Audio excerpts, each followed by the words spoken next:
Descoberta das frequências de sincronização 1260-1320. 1. Crítica. Descoberta das frequências de sincronização 1260-1320.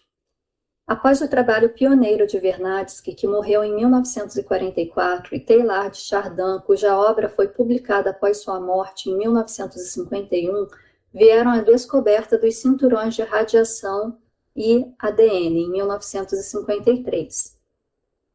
A partir destes aditamentos ao conhecimento sobre o sistema planetário total, o físico Oliver Reiser expandiu o conceito da noosfera, descrevendo-a como campo psi planetário, 1966. Na concepção de Reiser, o campo psi é mais do que uma capa mental. É um campo mental que é interativo com o campo eletromagnético da Terra e com o ADN, que é o código que rege o corpo unitário da matéria planetária viva.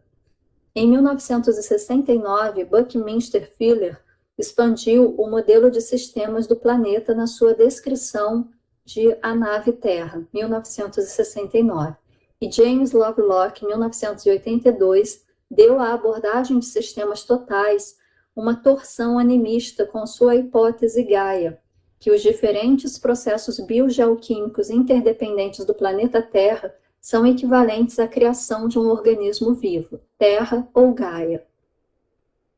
A principal contribuição de Fuller para o desenvolvimento da abordagem dos sistemas planetários totais reside, no entanto, sobre a sinergia primitiva do tetraedro.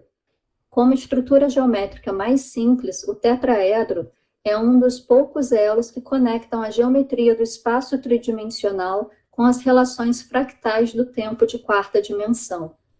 No desenvolvimento do conceito de noosfera ou campo psi, Vernadsky e Teilhard de Chardin falam ambos de um ponto de transição no qual a biosfera se transforma em noosfera ou campo psi. Compreender o quando desta transição crítica aponta para o problema fundamental do tempo, que o próprio Vernadsky, agudamente consciente das limitações das geometrias e matemática do espaço em relação ao tempo e à quarta dimensão, se referiu várias vezes nos seus trabalhos posteriores. Resumindo o trabalho de Teilhard de Chardin e Reiser, eu ainda não estava ciente da contribuição de Vernadsky. Em Earth Ascending, Terra em Ascensão, 1984, ampliei a noção de noosfera ou campo psi para a de banco psi. Como uma função da bainha mental planetária, o banco psi é descrito em termos de sua capacidade de geração de memória e armazenamento. Como tal, está intimamente ligado a uma frequência de temporização planetária, ou fator de sincronização evolutiva. Conectado com a percepção de um sistema total do planeta, a hipótese de Rupert Sheldrake sobre os campos morfogenéticos como um fator formalmente causador na evolução, autorregulação e mutação do corpo vivo na biosfera. Antes da transição da biosfera para a noosfera, o banco psi é inconsciente. Após esta transição, torna-se consciente, correspondendo à planetização da humanidade de Teilhard de Chardin. Assim, eu admiti a hipótese com Teilhard de Chardin e W. Vernadsky que este ponto de transição, que é também um momento evolutivo, foi iminente, incorporadas numa descrição de armazenamento expandido e qualidades geradoras de memória do banco psi que contabilizam as suas capacidades de temporização, estão as fórmulas matemáticas que descobri, relacionando o código genético de 64 unidades, também formulado como o I Ching, ou o Livro das Mudanças, com o Tzolk'in, ou o código do calendário maia de 260 unidades. Deste modo, a interpretação consensual euro-americana quebrou, resultando numa descrição ainda mais universal do campo mental do planeta. A questão do ponto de transição biosférico-noosférico e das frequências planetárias do tempo foi abordada novamente no Fator Maia, 1987, que identificou uma mudança no banco psi planetário da noosfera, ocorrendo precisamente em 17 de agosto de 1987, popularmente conhecido como convergência harmônica. Este evento globalmente observado foi a prova de que a minha hipótese possui um certo grau de precisão.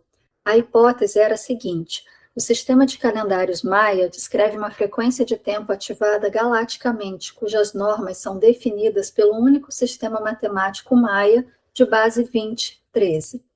Mesmo que a convergência harmônica fosse apenas uma imaginação popular imaginando, por que se tornou popular uma ideia tão abstrata precisamente nesse momento exato?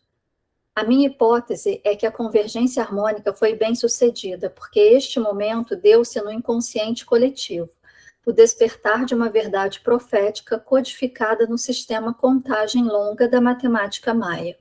Por isso, fui levada a compreender a natureza plena deste sistema matemático único e seu poder de possuir verdades proféticas dentro de suas estruturas matemáticas. Esta hipótese postula ainda que, a partir dessas datas, em 1987, a biosfera planetária entraria numa zona de transição de 26 anos, cujos efeitos seriam evidentes em mudanças sociais e ambientais. Um outro aspecto desta hipótese é que a frequência de tempo que atualmente regula o banco Psi mudaria e que o que antes era inconsciente tornar-se-ia consciente, ou seja, a manifestação do próprio banco Psi. De acordo com essa hipótese, essa mudança implica o fim de um ciclo inteiro da história humana, acabando o campo mental coletivo dominado pela ciência do espaço tridimensional com todos os seus entraves entrópicos e manifestações sociais em que, simultaneamente, haveria uma entrada para uma fase governada por uma ciência genuinamente da quarta dimensão do tempo. Com essa conquista evolutiva virá a possibilidade de acabar com a atual alienação da natureza, substituída, em vez disso, por um retorno a um campo mental caracterizado como uma síntese da ordem humana e natural, e planetização da humanidade e a realização do todo planetário.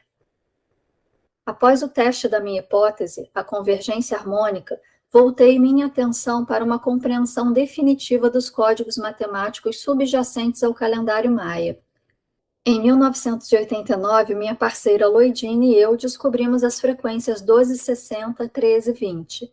Esta descoberta é uma contribuição genuinamente nova para a compreensão humana.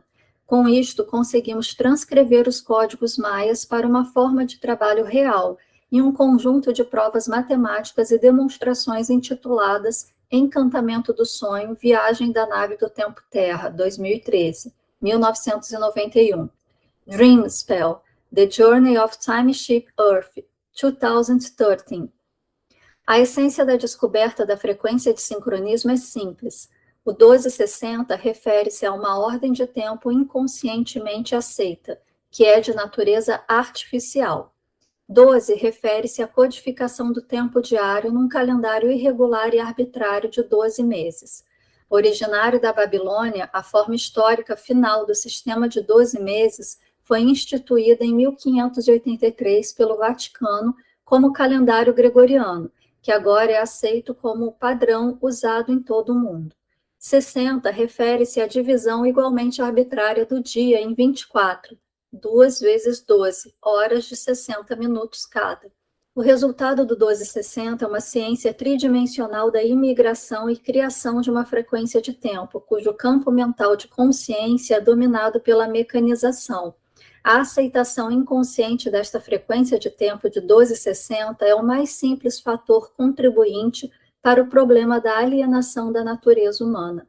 A descoberta de frequência do tempo demonstra ainda mais que a divisão do ano solar em 12 períodos ou meses é uma divisão arbitrária, baseada em divisões do círculo, uma construção da geometria do espaço em 12 partes de 30 graus, ou dias cada.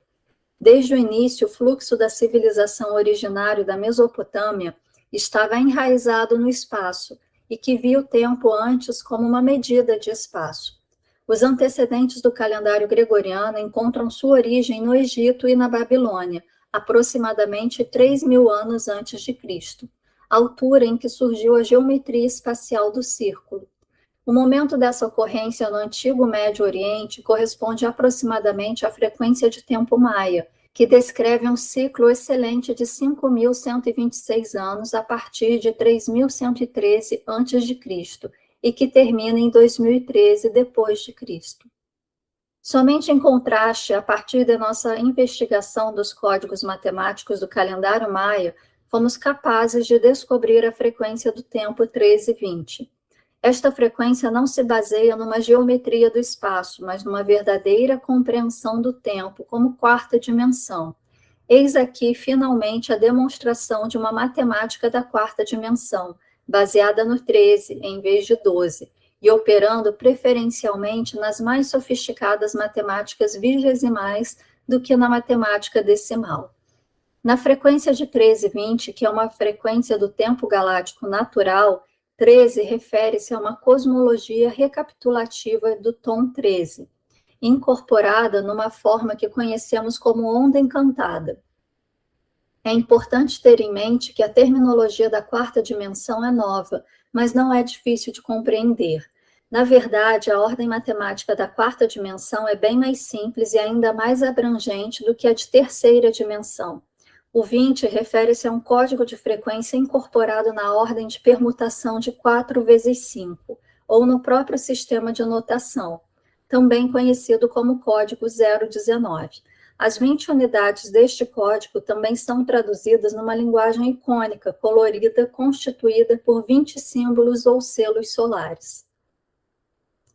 Inerente à ordem encantada de 13 tons, há um calendário perfeito de 13 luas ou meses, de 28 dias cada. 13 vezes 28 dá 364 dias, estando o 30º-65º dia o fora do tempo, e designado por dia verde, dia fora do tempo. Este calendário científico e matematicamente perfeito destina-se a substituir o calendário gregoriano irregular de 12 meses. Como os calendários gregoriano e de 13 luas atuam anualmente com 52 semanas de 7 dias por ano, 364 dias, o calendário da onda encantada de 13 luas proporciona à humanidade uma ferramenta de transição diária perfeita, para passar da frequência de tempo tridimensional, que hoje a domina, para a frequência de tempo quadridimensional 1320. Não posso enfatizar suficientemente o quão crítico é para a humanidade substituir imediatamente o calendário irregular de 12 meses pelo calendário perfeito de 13 luas.